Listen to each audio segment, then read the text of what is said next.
Welcome back to another episode of Inside Access Control, actually sponsored by SIA. This will be the first one that we do where we have them as the sponsor, so excited to have that happen. I guess this idea that I had in my basement of me mouthing off on a microphone, interviewing people, has turned into something that they see value in, so I'm appreciative of that. So today I'm excited to have Larry Reed. He's the CEO of ZKTeco USA. Larry, thanks for joining. Lee, no worries. You mentioned SIA. I was actually doing a webinar with them the other week, and your name did come up in a favorable manner, of course. As you know, my name is Larry Reed, and I'm CEO of ZKTeco's USA office, and we're one of 32 offices. We're a 20-year-old manufacturer of, I'll say, authentication devices, primarily in biometrics. Well, when we first started, we were the largest time and attendance biometric clock manufacturer.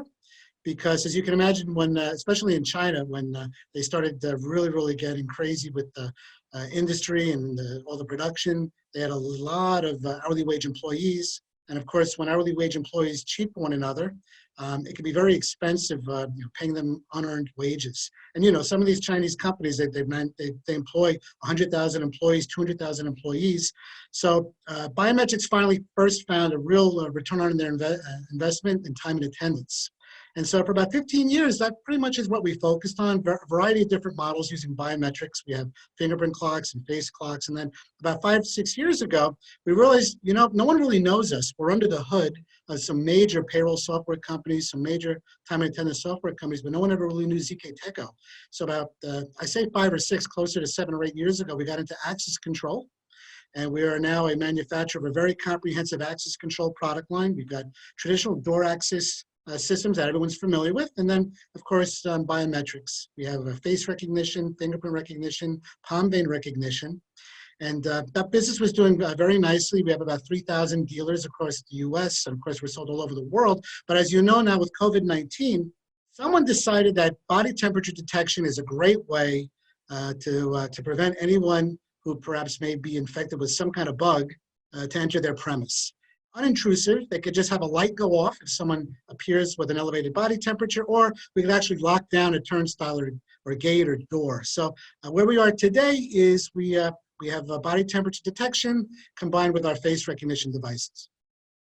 So talk to me about the body temperature, since that's the hot topic currently right now. So things pop up in my head when I hear that, and you and I, again, offline talked a little bit about this, but it's one thing to have visibility into something. It's another thing to know what to do with it, number one. So I'd love to understand what you think around that. And then the other subject is, what point do you believe that this becomes like a standard type offering and that you see it sort of mainstream, or do you still see this specialized in certain ways? Of course, right now, everyone has a huge public relations challenge. And I don't want to suggest for the moment that employers don't care about their people, and certainly they do.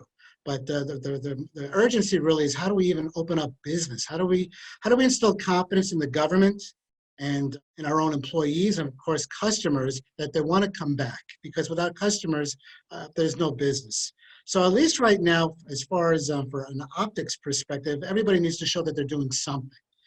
I went to the local grocery store around the corner about 3 weeks ago, and I saw a FLIR thermal camera on a tripod with an attendant and a big, screen display. And of course, I'm a technologist. I checked it out. It was awful. No offense to FLIR, of course. With any product, it all depends on how it's set up. Clearly, this grocery store owner does not understand technology. But I tell you though, customers came in and they could see, hey, while everybody's closing down, at least this grocery chain cares enough about their customers. So I think from a public relations perspective, it really hit home, and it was nice to see, even though it wasn't very well implemented. So I could see right now that everyone is needing to show some type of sign that they're aware that there's a concern. And currently right now, there's a world consensus that if you can detect elevated body temperature at your perimeter and prevent those people from entering, well, then it's more likely that anyone inside is not going to become ill. So how long this stays the norm, who knows? I mean, I hope we go back to shaking hands again. So no one really knows. But to your point, and again, we were talking about this offline, introducing body temperature detection is really no different than having metal detection at the airports. And now there's so many other commercial applications for walk-through metal detectors, even schools when there's a concern for public shootings. So I think right now, getting the technology is not the hard part, even though there is a backlog for these products. But to your point, what do you do when you have this technology? When you install a walk-through metal detector, what do you do when it goes off? Do you ask the person to go in and out a few times? Do you pull them off to the side and you wind them? And then what happens to all the people behind them getting very irritated having to wait? So you better have some kind of instruction so that everyone in line knows what to anticipate. You notice those TSA people, they're always reminding everybody, remove your belt, remove your shoes. So it's all about how you implement the technology. It's not just about the technology. It's got to be implemented in a way that instills confidence, and as well, you don't reduce your throughput to where nobody can actually enter your premise.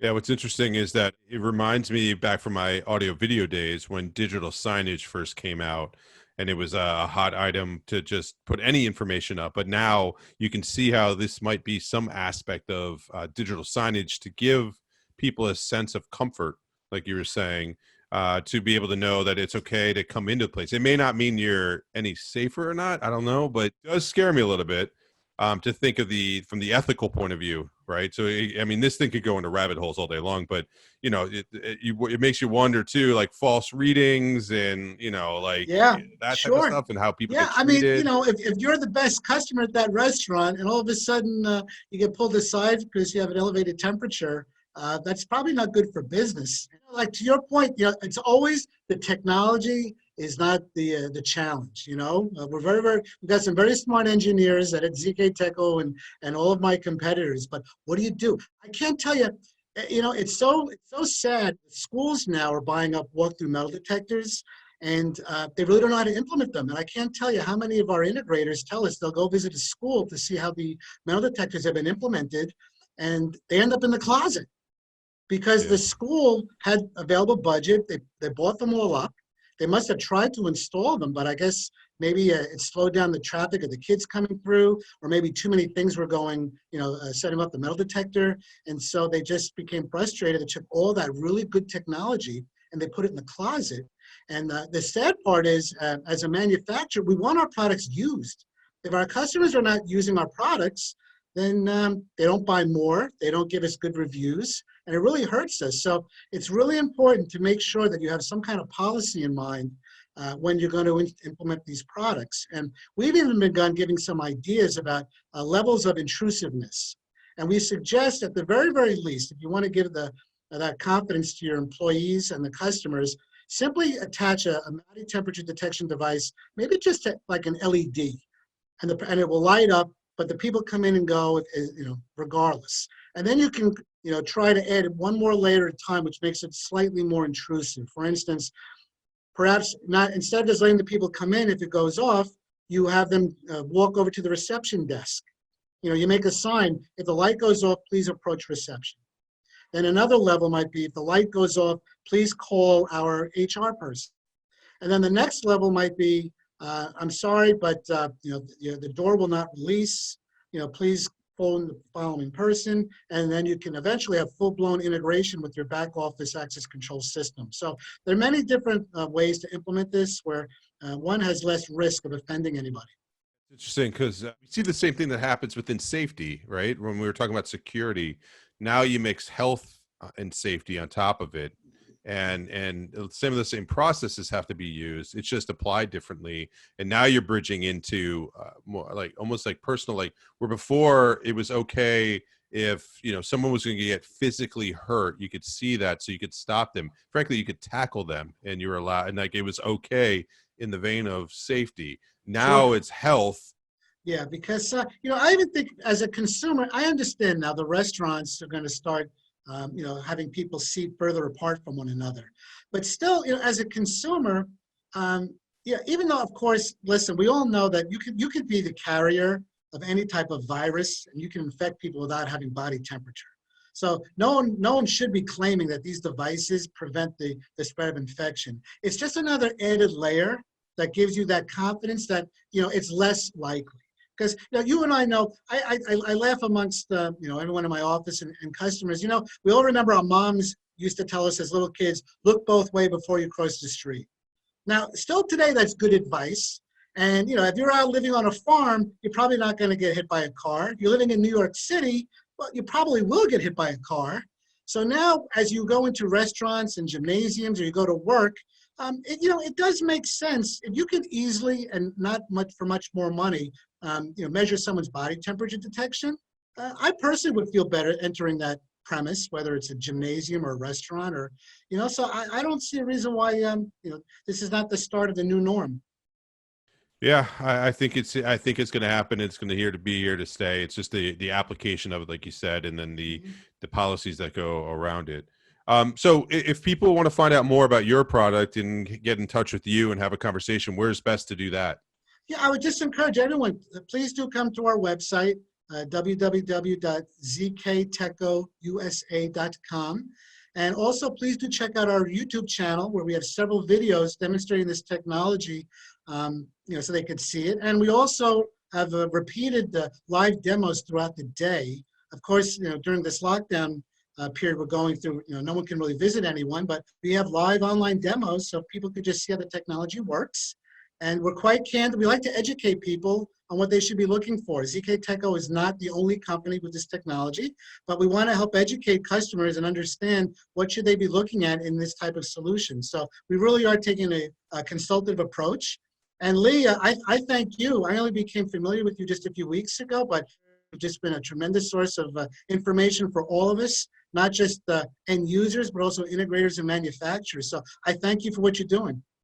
Oh, thank you very much. I've been enjoying it. So it's funny what you can do when you enjoy what you do. So, well, Larry, thank you very much. I appreciate it. Like you said, we've only met a couple of weeks ago, but the short engagement's been fun. The company's been in business for a long time. You've been there for a long time. You guys are helping sort of decide and help people communicate and educate them on what's going to happen next. So you're right in the middle of it. So appreciate you giving us some time. And I know it's a busy day for you. And I look forward to one day, hopefully we'll meet in person. Same here, Lee. Have continued success, and I'd love seeing your viewership grow. Talk Thank to you you. soon. Thanks.